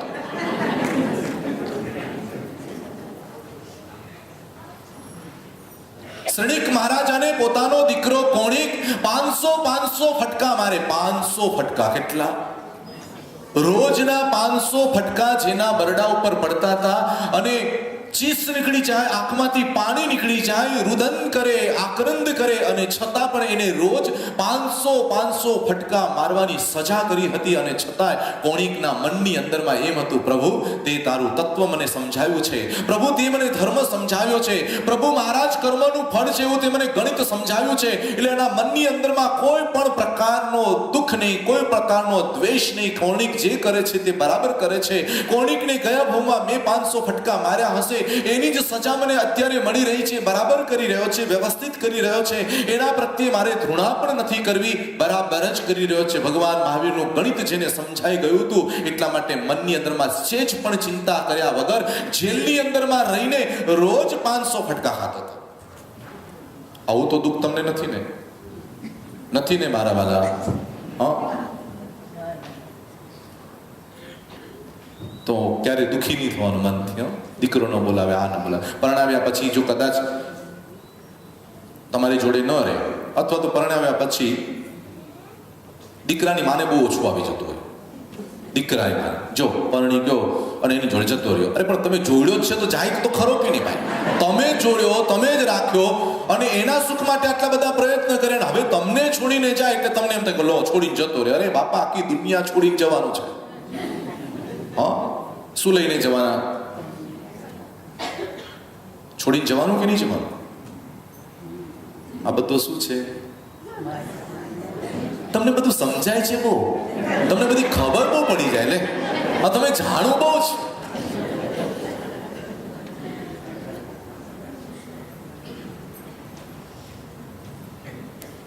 મનની મક્કમતા કરો, મનને સંકલ્પ થતી મજબૂત કરો, મનને પોઝિટિવ બનાવો, મનને પાત્ર બનાવો, મનને મનનવાળું કરો, મનને એકદમ હળવાશવાળું કરી દો. કોઈ ફિકર ન કરો. દાંત દિયા તો ખાને વાલા भी खाना देंगे, पग दिया तो चप्पल भी मिलेगा, चप्पल मिला तो रास्ता भी मिलेगा, सब कुछ मिलेगा. आप फिक्र मत करो, चिंता मत करो. जैसे सो जाते ऐसे आराम से जिंदगी के अंदर प्रसन्नता और आनंद से जियो. होने वाला होता है, होने वाला हो गया. સોસાયટીમાં એક બેન એવા હતા, શાક લેવા જાય ને 200 રૂપિયાનું શાક લે. એટલે શાક વાળાને કે થોડું નમાવીને આપે, અને નમાવીને આપે. આવી રીતે રોજ ચાલે. પેલો નમાવીને આપે એટલે એને ગમે, એટલે રોજ એની પાસેથી શાક લે. 200 રૂપિયાનું, 500 રૂપિયાનું, 700 રૂપિયાનું શાક લઈ લે અને નમાવીને લે. 2 વર્ષ સુધી આવી રીતે નમાવી લીધેલું, આદત પડી ગઈ. પેલો નમાવે ને ત્યારે પેલો શાક તોલે ને તો જ કહી દે થોડુંક નમાવે છે. એટલે બેન છે ને પછી એક દિવસ 10 લાખનું સોનું લેવા ઝવેરી બજારમાં ગયા. 10 લાખનું સોનું લીધું, આમ તોલાતું હતું. એટલે પેલા બેનથી બોલાઈ ગયું, સાહેબ થોડુંક નમાવીને આપો. શું થાય? નમાવીને અપાય? કેમ નહીં? અમારો શાક વાળો કેટલો 200-700 રૂપિયાનું લઈએ તોય નમાવીને આપે છે, અને તમારે ત્યાં 10 લાખનું લઈએ તોય નમાવીને ના આપો. તો ઝવેરી શું કે, બેન આ શાક માર્કેટ નથી, આ શું છે? આ ઝવેરીનો કાંટો છે. ન આમ જાય ન આમ જાય, ન રાગ તરફ જાય ન દ્વેષ તરફ જાય. આ ઝવેરીનો કાંટો છે. આ ધર્મિષ્ઠ વ્યક્તિનો કાંટો છે, આ સાધક વ્યક્તિનો કાંટો છે. સંસારીનો કાંટો આમ પણ નમી જાય ને આમ પણ નમી જાય. રાખે તો એ બાજુ ઢળી જાય, ન રાખે તો આ બાજુ ઢળી જાય. ગમે તો આ બાજુ ઢળી જાય, ન ગમે તો આ બાજુ ઢળી જાય. પણ આ તો ઘણા પુરુષો પોતાની પત્નીને કહેતા હોય છે, તું ફિકર નહીં કરતી, હું બેઠો છું, ઊભો જ ન થાય. આ સંસારીનો કાંટો કે હું બેઠો છું, હવે બેઠો છું, ઊભો થાય ભાઈ. મરનારની ચિત્તા પર ચાહનાર કોઈ ચડતું નથી. કહે છે પાછળ મરી જઈશ પણ કોઈ મરતું નથી. મરનારની ચિત્તા પર ચાહનાર કોઈ ચડતું નથી. કહે છે પાછળ મરી જઈશ પણ કોઈ મરતું નથી. આ દેહને આગમાં બળતો જોઈ કોઈ પાછળ પડતું નથી. આગમાં તો શું પડે પણ તારી રાખને કોઈ અડતું નથી. આ સિચ્યુએશન છે. તમારા મનને સંસારી રાખશો તો આમથી આમ, આમથી આમ, આમથી આમ, આ ભેગું કરેલું, આમ કરેલું, આવું કરેલું, તેવું કરેલું, કાંઈ ચાલવાનું નથી. જે દિવસે બહુ મહેનત કરો ને ત્યારે તમને ઓછો ફાયદો થાય, તમે ઓછી મહેનત કરો ને ત્યારે તમને બહુ ફાયદો થાય. આવું પણ જોયું છે કે નહીં ક્યારેક? બને છે કે નહીં આવું? તમે નક્કી કર્યું હોય ક્યાં અને થઈ ગયું હોય શું, તમે ધારો શું અને બની જાય શું. તમે ઈચ્છ્યું હતું કે મને 10,000નો પ્રોફિટ મળે ને મળે લાખનો, અને જ્યાં લાખનો મળવાનો હોય ત્યાં 1000નો મળે ને ક્યારે નાય મળે. તમને એમ થયું હતું કે એ માણસને હું પાસે જઈશ ને આવું બોલશે, એ તો કે છે આજે મારે કલાકનું મૌન છે, બોલે જ નહીં. આવું પણ થાય. હું તમને એટલા માટે કહું છું કે મનને તમે આનંદિતથી રાખો, મનને હળવાશ રાખો, મનને પ્રસન્નતા રાખો. થોડુંક ઓછું આવી ગયું તો થોડુંક વધારે આવી ગયું તો કોઈ કલ્પનાના પાપ નહીં કરો. 9 નંબરની અંદરમાં ઝઘડો જ ન થાય. આજુબાજુ વાળા બધા જોવે કે આ લોકો ઝઘડતા કેમ નથી, આ લોકો ઝઘડતા કેમ નથી. ને એક દિવસ રાતના 2 વાગે ઝઘડો થયો, આખી સોસાયટી બહાર આવી ગઈ. આખી સોસાયટી બહાર આવી ગઈ અને વડીલ બધા અંદર જઈને કે છે જોવા માટે, કારણ કે ત્યાં ઝઘડો થતો એટલે બધા દોડીને ગયા અંદર અને કહે છે કે ભાઈ શું કરવા ઝઘડો છો? પતિ પત્ની બંનેને કહે છે તમે ઝઘડો છો શું કરવા? તો પેલો પતિ કહે છે કે જો ને મારે મારા દીકરાને ડોક્ટર બનાવવો છે, તો પેલી મથીને મચી પડી છે કે એન્જિનિયર બનાવો છે. એને એન્જિનિયર બનાવો છે ને મારે ડોક્ટર બનાવો છે ને એ સમજતી જ નથી મારી વાત. અને અમે બંને જણા ઝઘડી પડ્યા. પછી પેલો વડીલ હતો ધીમે રહીને કીધું કે ચલો ઓકે, તમારે ડોક્ટર બનાવો છે તમારા દીકરાને, તમારે એન્જિનિયર બનાવો છે, કોઈ વાંધો નહીં. તમારો દીકરો બતાવો એટલે એના લક્ષણ ઉપરથી હું કહી શકું. તો કે હજી જન્મ્યો નથી.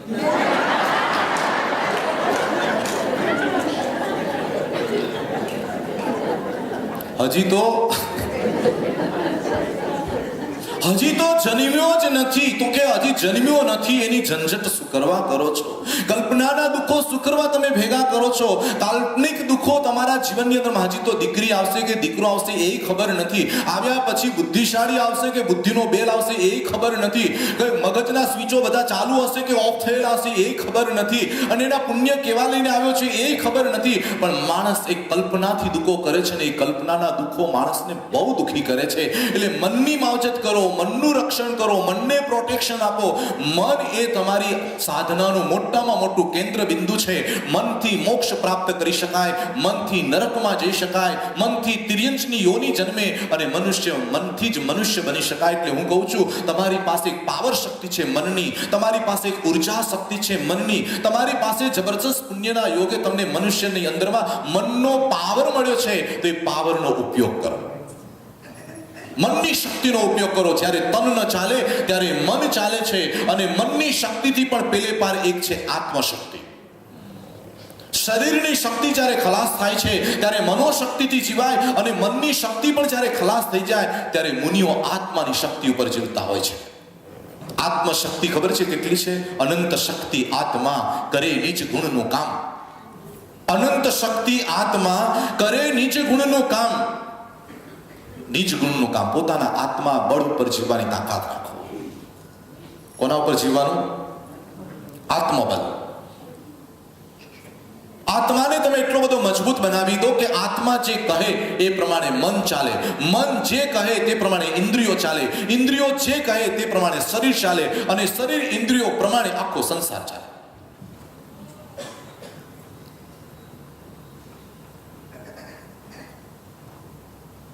કેસી સ્વામીએ કહ્યું કે હે ગૌતમ સ્વામી, તમે તમારા દુષ્ટ એવા મનના ઘોડાને કઈ રીતે વશ કર્યો છે? આ વાત ક્યાં છે? આ કેસી અને ગૌતમ સંવાદ ગૌતમ સ્વામીનો સંવાદ ક્યાં આગળ છે? ઉત્તરાધ્યાન સૂત્ર, બરાબર છે? અને ઉત્તરાધ્યાન સૂત્રમાં અધ્યયન નંબર 23. આટલું તો યાદ રહેશે ને? અને એમાં ઘણા બધા પ્રશ્નો, માનો આ એક પ્રશ્ન તમારી સામે મેં ઉઠાવ્યો છે. જો હું બધા પ્રશ્નો ઉઠાવું ને તો મને તમારે આખું ચોમાસું કરાવવું પડે. હા, એટલો ટાઈમ તો તમારી પાસે.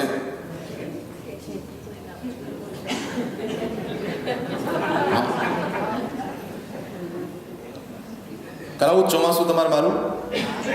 હા, શું? હા, અહીંયા પૂછો. અહીંયા કેટલું ટેન્શન આવી ગયું એમને કે આખું ચોમાસું જો તેજ સાહેબ રહી જશે તો ઉપાધિ.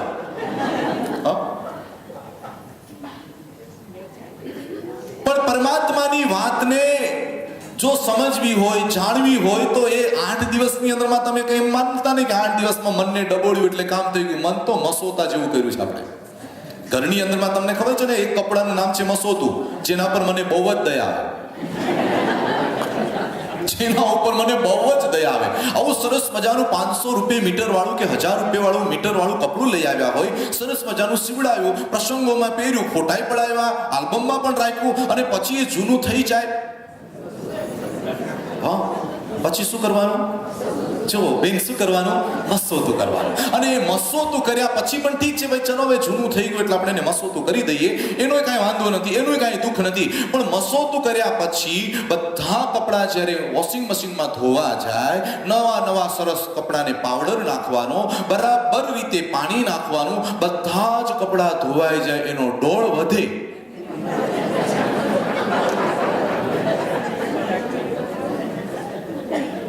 એટલે શું નાખવાનું? હા, એક ચમચી જેટલો પાવડર તો નાખો ને પછી થોડો મસોતા માટે, નહીં? હા, અને મસોટું દબોળ્યું, અંદર ધોવાઈ ગયું, ઠીક છે, ત્યાં સુધી વાંધો નહીં. ચલો ભાઈ, છેલ્લે જે પણ સાબુ ને જે પણ ડોળ હતો નાખ્યો તો ખરું, ધોયું તો ખરું. પણ પછી મને પાછું દુઃખ એ થાય કે બધા જ કપડાં લાઈન ટુ લાઈન સરસ રીતે સૂકવી દઈએ. મસોતાને ક્યાં નાખવાનું? હા, ફોટોગ્રાફર મસોતા ભૂકો જ કે નહીં? નહીં ને? તો મને આમ એક્શન કરે છે કામ, પણ આપણે ક્યાં સૂકવીએ? આ લોકોના કામ છે. ક્યાંય ઝારી કે ક્યાંક પારી કે જે કંઈક મળી ગયું, ખીટો ખીટી કંઈ પણ મળી ગયું, છેલ્લે ઘરની અંદરમાં કચરાની જેમ પડેલી સાયકલ કે ફર્નિચર એના ઉપર ખટ કર નાખી દઈએ. બિચારું મસૂદ. પછી બધા કપડાં સુકાઈ જાય, પછી બધા કપડાં વાળી વ્યવસ્થિત કરીને ઘડી થાય. મસૂદાન તો બિચારું સુકાયું ન સુકાયું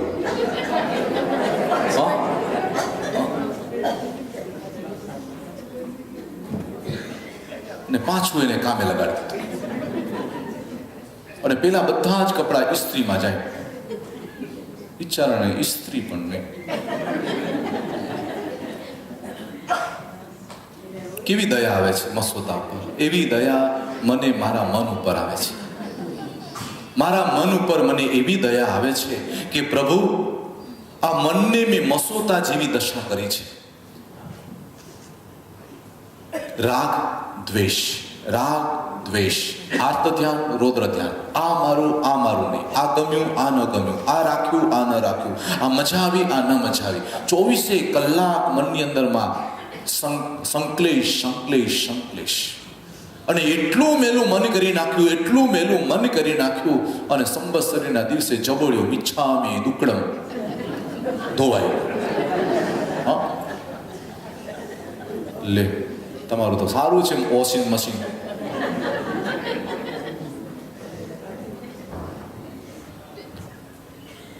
આવા મનની પરિસ્થિતિ એવી જબરદસ્ત જ્યારે ઉત્તરાધન સૂત્રના 23મા અધ્યયનમાં બંનેનો સંવાદ ચાલે છે. જ્ઞાનીઓ હંમેશા સંવાદ કરે, અજ્ઞાનીઓ હંમેશા વિવાદ કરે.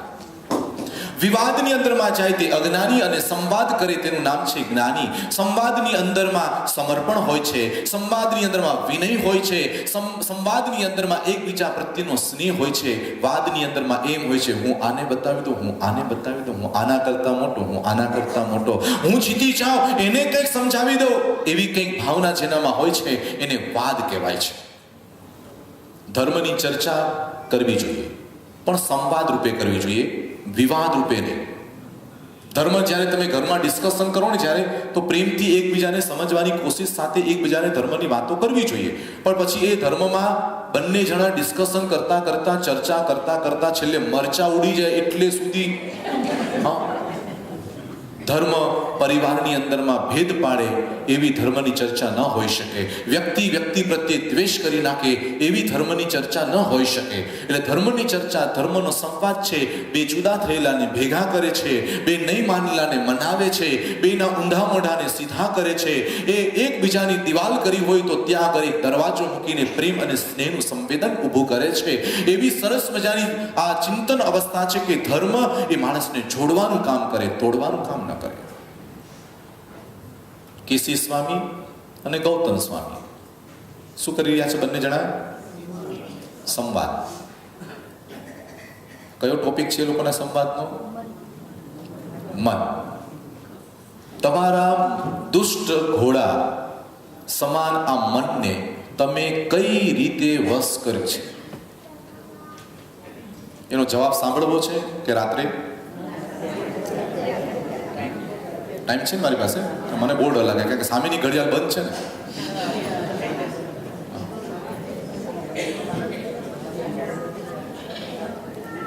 એટલે 10 મિનિટ છે હજી મારી પાસે. એટલે ભૂખ લાગે ત્યાં સુધી મારે બોલ્યા જ કરવાનું. તો વાંધો ને.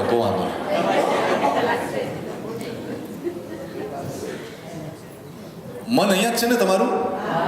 હો, વેરી ગુડ, સરસ. લો, મન તમારું અહીંયા જ છે, બહુ સરસ. તો ગૌતમ સ્વામી આનો જવાબ આપ્યો છે.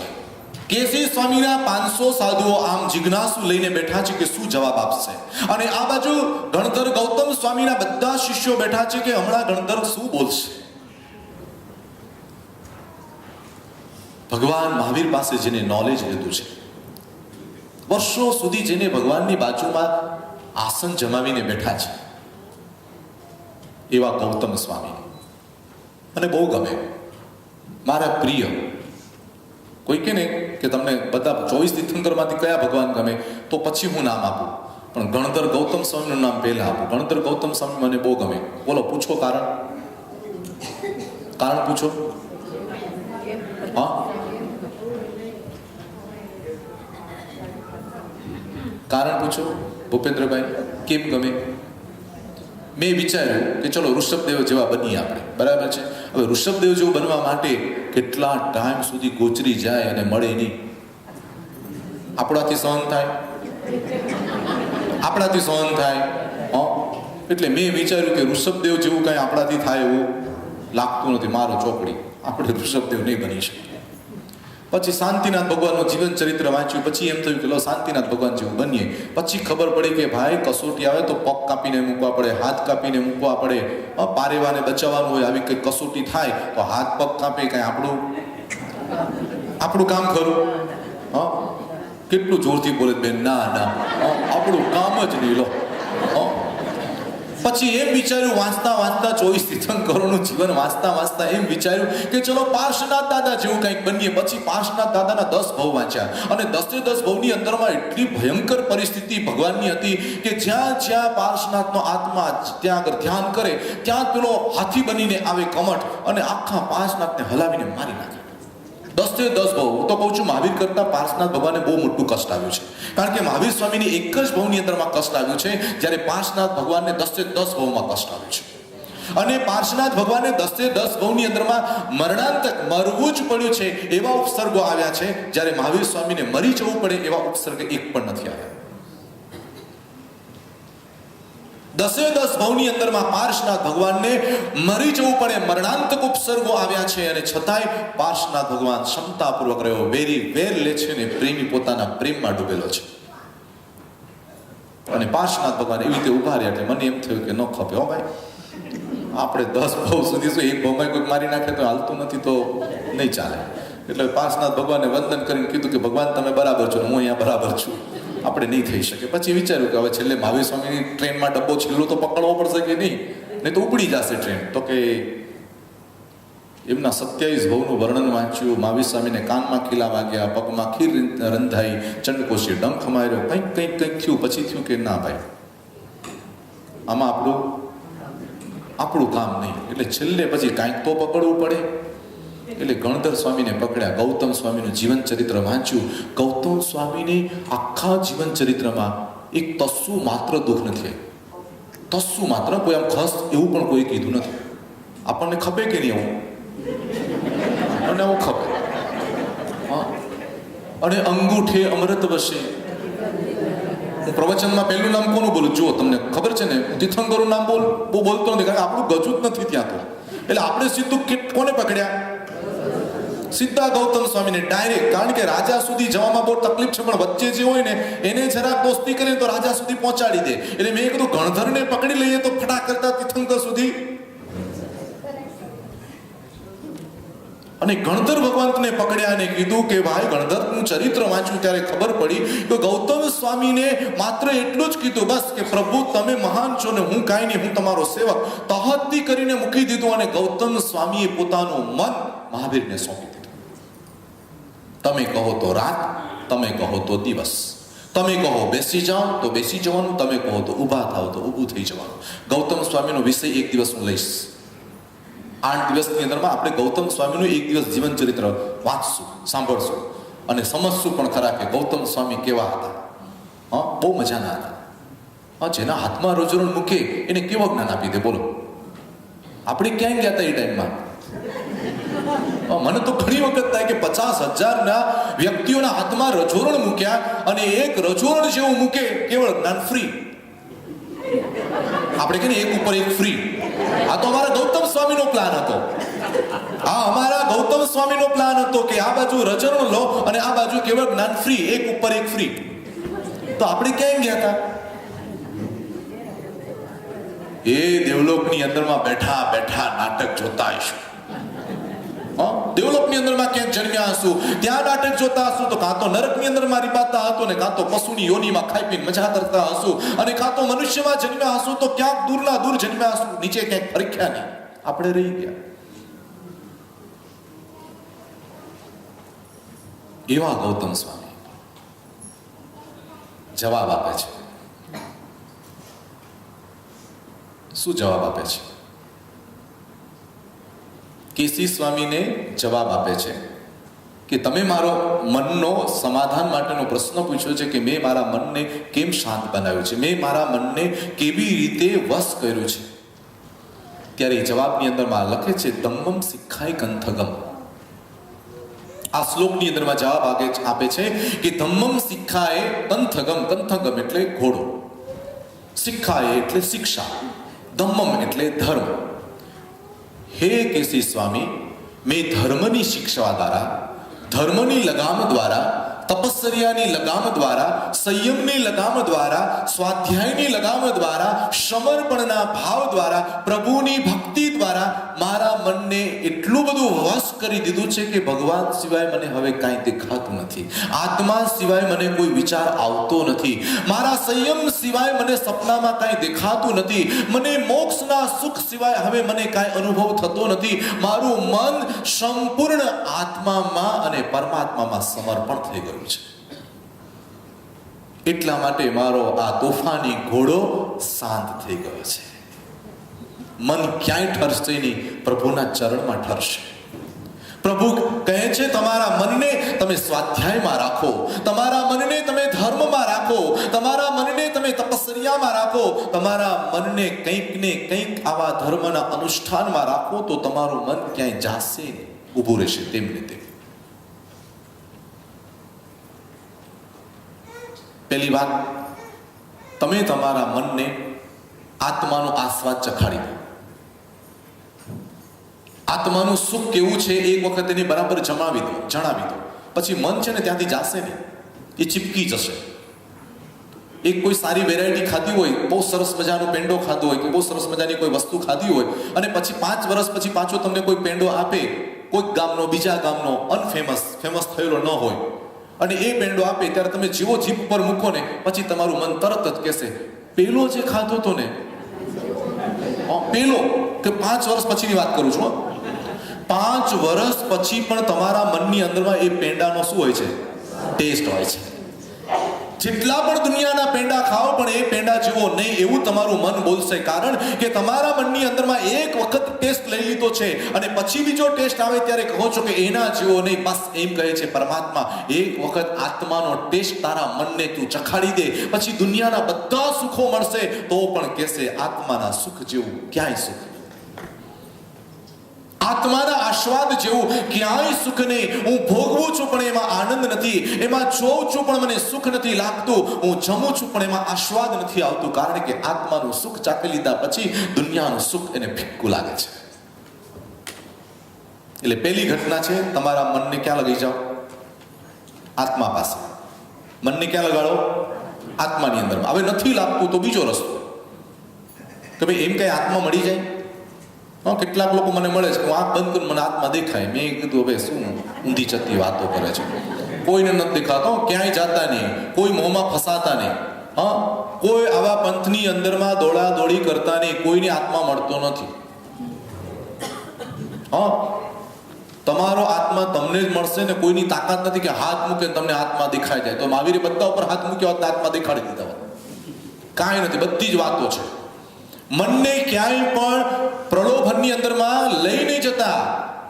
મનને તમારે તમારી રીતે, તમારા જ્ઞાનથી, તમારા સ્વાધ્યાયથી જ આત્માનો પરિચય કરાવવો પડશે. એટલે મનને કાં તો આત્માનો સ્વાદ લખાવી દો, ન લાગે આત્મા કે એમ જલ્દી મળી ન જાય તો બીજો રસ્તો બતાવ્યો કે તો તમારા મનને પરમાત્મામાં લગાડી દો. ક્યાં લગાડો? મીરાએ પોતાનું મન ક્યાં લગાડ્યું હતું? કૃષ્ણ ભગવાનમાં લગાડી દીધું. બસ મને કૃષ્ણ સિવાય કાંઈ ખપે નહીં, આજુબાજુનું કાંઈ દેખાય નહીં, આજુબાજુનું કઈ મોહ થાય નહીં, માત્ર મારો કૃષ્ણ, મારો કૃષ્ણ, મારો કૃષ્ણ, મારો પ્રભુ, બસ એના સિવાય કાંઈ નહીં. બસ કૃષ્ણની અંદરમાં લઈ લઈને સવારે ઉઠે તો પણ કૃષ્ણ, ને બપોરે ઉઠે તો પણ કૃષ્ણ, સાંજે સુવે તો પણ કૃષ્ણ. કૃષ્ણમાં લઈ લીન થઈ ગયેલી એ મીરા, એને ઝેર આપી દીધું તો પણ અમૃત. હનુમાનજીએ કહ્યું કે મને કાંઈ ખબર ન પડે રામ, મને કાંઈ ખબર ન પડે, મેં તો મારું મન તમને સોંપી દીધું છે, બસ હું કાંઈ જાણું નહીં. મને બધી સ્થિતિમાં રામ દેખાય, બધી સ્થિતિમાં રામ દેખાય. સોંપી દો તમારું મન. કોને સોંપી દો? પરમાત્માને સોંપી દો. કે પ્રભુ હવે મારું મન મારા કંટ્રોલમાં નથી, એટલે હું તમને સમર્પણ કરું છું. હવે તારે રક્ષણ કરવાનું, તારે સ્થિર કરવાનું, તારે જ બધું જોવાનું, એ મારું મન તને સોંપી દીધું છે. આવે છે વાત મનના સમર્પણની, કે રામ અને હનુમાન અને સીતા જંગલની અંદરમાં ચાલતા ચાલતા ક્યાંય દૂરના દૂર નીકળી ગયા. અને નીકળી ગયા પછી જ્યારે રામે કહ્યું કે હવે વિરામ લેવાનો સમય થયો છે, થોડો થકવાટ લાગે છે, એટલે હનુમાનને કહે છે કે હનુમાનજી અહીંયા આવો. હનુમાનજી હાથ જોડીને ત્યાં આગળ આવીને ઉભા રહી ગયા. આવીને ઉભા રહી ગયા પછી રામ કહે છે કે આપણે બહુ થાકેલા છીએ, ખૂબ દૂર નીકળી ગયા છીએ, રાત પણ હમણાં પડી જશે, આપણે એક વિશ્રામો લેવો પડે એમ છે, તમને મન પસંદ પડે તે એક સરસ મજાની ઝૂંપડી બનાવી દો. એટલે હનુમાનજીને જ્યારે આ વાત કરી ત્યારે હનુમાનજી ત્યાંથી થોડાક દૂર જઈ એક નાની ટેકરી ઉપર જઈને ધ્રુસકે ધ્રુસકે બાળકની જેમ રડવા લાગે. સીતાને થયું આ રામે હનુમાનજીને તો એવું શું કીધું કે આટલું બધું દુઃખ એને લાગી ગયું. સીતા એ ટેકરી પાસે જઈને હનુમાનજીને આશ્વાસન આપે છે કે હનુમાન, તમે તો રામના પરમ ભક્ત છો, અને રામે તમને કીધું ઝૂંપડી બનાવવાનું, તો રડવા શું બેઠા? તો કે છે રામે મને આજ્ઞા કરી છે ઝૂંપડી બનાવવાની, એટલે હું રડતો નથી, પણ રામે જે મને આજ્ઞા કરી છે ને એ ઝૂંપડી હું નહીં બનાવી શકું, એટલે હું રડું છું. સીતા કે છે મને ન સમજાવ્યું, તમે શું કહેવા માંગો છો? તમે શું કહેવા માંગો છો હનુમાનજી? મને કંઈ ન સમજાવ્યું, ચોખવટ કરો. તો કે રામે મને ઝૂંપડી, તો કે ઝૂંપડી તો તમારી તાકાત કેટલી છે, તમે આખા જંગલને ઝૂંપડીમાં ફેરવી શકો એટલી તમારી પાસે હનુમાનજી શક્તિ છે, તો એક ઝૂંપડી બનાવવામાં શું રડવા લાગ્યા? તો કે નહીં સીતાજી, હું ઝૂંપડી નહીં બનાવી શકું.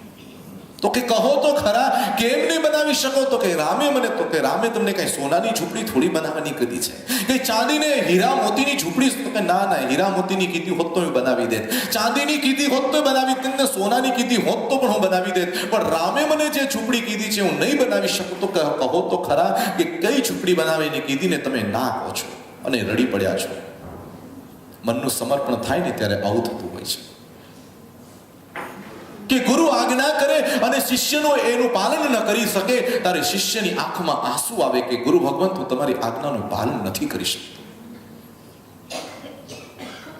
2 વર્ષ પહેલા જ મુંબઈની અંદરમાં અમારા બોરીવલીની અંદરમાં એક સંત આવેલા, અને એ સંતે જ્યારે પ્રવચનની અંદરમાં કહેલું કે એક શિષ્ય હતો કે જે કોઈ દિવસ એકાસણું પણ ન કરી શકે, આંબેલ પણ ન કરી શકે, ઉપવાસ પણ ન કરી શકે, પણ રોજનો એનો નિયમ કે ગુરુ પાસે જઈને સવારના પોરમાં કહે કે ગુરુદેવ આજે હું શું કરું? સ્વાધ્યાય કરું, સેવા કરું, શું કરું?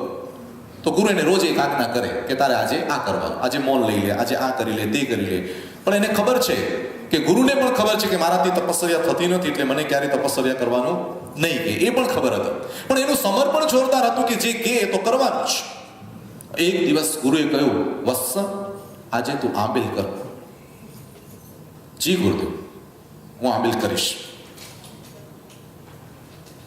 હું જ્યાં સુધી આંબેલ કરવાનું બંધ કરવાનું ન કહું ત્યાં સુધી તારે ચાલુ રાખવાનું. બોલો, મન સોંપવું સહેલું નથી, કારણ કે મન સોંપ્યા પછી તમારું કાંઈ ચાલે નહીં, એ કે એ પ્રમાણે કરવાનું. પ્લેનમાં બેસી ગયા પછી તમારે ખાલી પટ્ટો મૂકીને બેસી જવાનું, બાકી જ્યાં લઈ જાય ત્યાં જવાનું.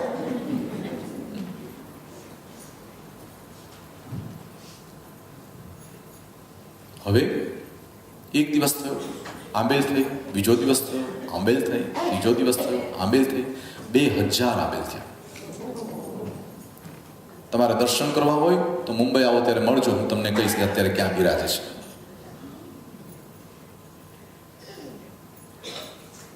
મન સમર્પણ કરો પછી ગુરુની જવાબદારી હોય છે. ગુરુનું બળ જોઈન્ટ થાય છે, પરમાત્માનું બળ જોઈન્ટ થાય છે. આવું સમર્પણ કરનારા આજે પણ છે. અત્યારે આજની તારીખે આપણા સંતો પરમાત્માની આજ્ઞામાં મન સોંપી દીધું છે, પોતાની પસંદગી પ્રમાણે નહીં, પ્રભુએ જે કહ્યું છે તે પ્રકારનું જીવન જીવવા માટે તે લોકો તૈયાર છે. સીતા સમજાવે છે કે હનુમાન તું કે તો ખરા, મને કઈ સમજાય એવી વાત તો કર. ત્યારે હનુમાનજી કહે છે કે સીતાજી, જે મને રામે જે ઝૂંપડી કીધી છે નહીં બનાવી શકું, તો કે કઈ કીધી છે? ત્યારે રામ ચોખવટ કરે છે હનુમાનજી ચોખવટ કરે છે કે રામે મને જે ઝૂંપડી બનાવવાની કીધી છે એ ઝૂંપડીનું નામ એમ છે, રામે મને આજ્ઞા કરી તને મન પસંદ પડે ત્યાં ઝૂંપડી બનાવ. સીતાજી, મન પસંદ તો ક્યાંથી હોઈ શકે, કારણ કે મારી પાસે મન જ નથી. મેં મન પ્રભુને સોંપી દીધું છે, તો પસંદગી મારી હું કેવી રીતે કરી શકું? મન જ મારી પાસે નથી તો પસંદગી કેવી રીતે થાય? ને પસંદગી કરવાનો વખત આવે તો પસંદગી કેવી રીતે કરું ને ઝૂંપડી કેવી રીતે બનાવી શકું? ખાલી મને એટલું કીધું હોય કે રામ અહીં ઝૂંપડી બનાવી દે તો હમણાં હું બનાવી દઉં, પણ મારા મનની પસંદગીની ઝૂંપડી નહીં બને, કારણ કે મન મારી પાસે નથી. કોને સોંપ્યું છે? બસ આવું મન જો પ્રભુને સોંપી દેવાય, આવું મન જો આત્માની અંદરમાં લાગી જાય તો કેસી સ્વામીને જવાબ આપવામાં આવે છે કે મનને આત્મામાં લગાવી દીધો એટલા માટે ગણધર કે છે મારું મન શાંત થઈ ગયું, અને પરમાત્મા મહાવીરમાં મારું મન લાગી ગયું એટલે મારું મન શાંત થઈ ગયું. બસ મહાવીર કે એ પ્રમાણે કરવાનું. મહાવીર કે છઠ કરો તો છઠ, ને પારણું કરો તો પારણું. મહાવીર કે છે પ્રશ્નોત્તરી કરો તો પ્રશ્નોત્તરીને મૌન લઈ લો તો મૌન. મહાવીર જે કે તે કરવાનું. કોઈને વૈરાગ્ય પામ્યું હોય ને દીક્ષા આપવા જવાનું હોય તો ગૌતમ સ્વામી કે રેડી થઈ જાય, તરત ઊભા રહી જાય, અને એ પ્રમાણે ભગવાન જે કરે એ પ્રમાણે જ દિવસ મારો પસાર થાય. મનના વિકલ્પો પણ એ રીતે જ મારા પસાર થાય. એટલે પહેલા નંબરમાં મનને ક્યાં લઈ જાઓ? આત્મામાં. બીજા નંબરમાં મનને ક્યાં સોંપી દો? પરમાત્માને સોંપી દો. આટલું થાય ને તો મન શું થઈ જાય? મન શું થાય? મન શાંત થઈ જાય, મન આનંદિત રહે, મન અંદરના આસ્વાદને પામે, મન સુખને પામે. એટલે મનની માવજત માટેના મોટામાં મોટા બે રસ્તા તમને બતાવ્યા. એક તો તમારા આત્મામાં જવું, અને બીજું તમારે શેમાં જવું? પરમાત્મામાં જાઓ.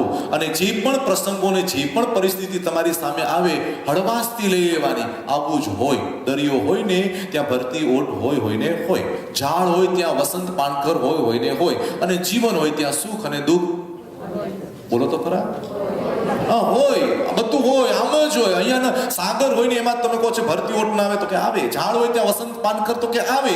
તો જીવન હોય ત્યાં जीवन मिला उसे जीना सीखो, कपड़ा फट गया उसे सीना सीखो. जीवन मिला उसे जीना सीखो, कपड़ा फट भी गया तो उसे सीना सीखो. आदमी होकर रोने से क्या फायदा, मिला है जिंदगी में जहर तो प्रेम से पीना सीखो. આમાં મેં એક પ્રસંગ લખ્યો છે અમારી બુકની અંદરમાં. એ પ્રસંગની અંદરમાં તમે જ્યારે વાંચશો ત્યારે ખ્યાલ આવશે, પણ એક નાની ઝલક એની આપી દો છેલ્લા પ્રવચનના અંત ભાગની અંદરમાં.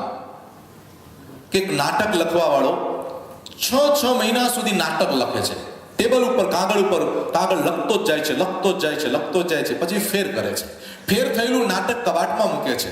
6 મહિના પછીનું નાટક લખાઈ ગયું, કબાટમાં મૂકીને 2 દિવસનો વિરામ લેવા માટે ક્યાંક વિહરણ કરવા જાય છે, ક્યાંક કોકને મળવા જાય છે, કોક મુલાકાત લેવા જાય છે, ને થોડોક ફ્રેશ થઈને ઘરે પાછું આવે છે. દરવાજા ઉપર ટકોરો મારે છે એટલે દીકરી દરવાજો ખોલે છે. દરવાજો ખોલીને કહે છે કે પપ્પા જુઓ મારો પતંગ.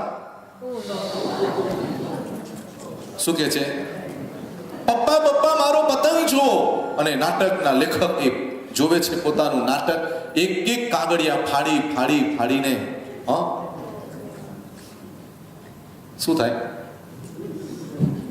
6 મહિનાની મહેનત, જેના 5 થી 10 લાખ રૂપિયાની કમાણી થવાની હતી, અને બધી મહેનત ઉપર પણ દીકરી પતંગ હોંશે આવી હતી. એક બાજુ સ્નેહ હતો, એક બાજુ સંતાપ હતો. દીકરીના માથા ઉપર હાથ મૂકીને કહે છે નાટકનો લેખક કે હા બેટા, પતંગ બહુ સારી છે.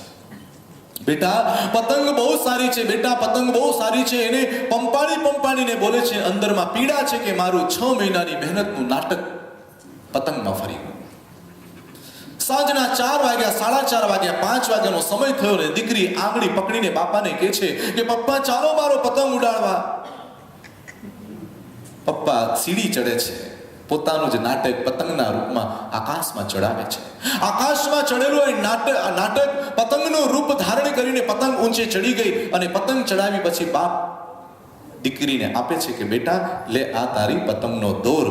અને જોતા નાચે છે કે પપ્પા જુઓ તો ખરો મારો પતંગ કેટલો ઊંચે ગયો, પપ્પા મારો પતંગ કેટલે ઊંચો ગયો. તો કે હા બેટા, મને ખબર નથી કે મારી દીકરી મારું નાટક આટલું ઊંચે ચડાવી દેશે. મારી દીકરી મારું નાટક આટલું ઊંચું ચડાવી દેશે એ તો મને ખબર ન હતી.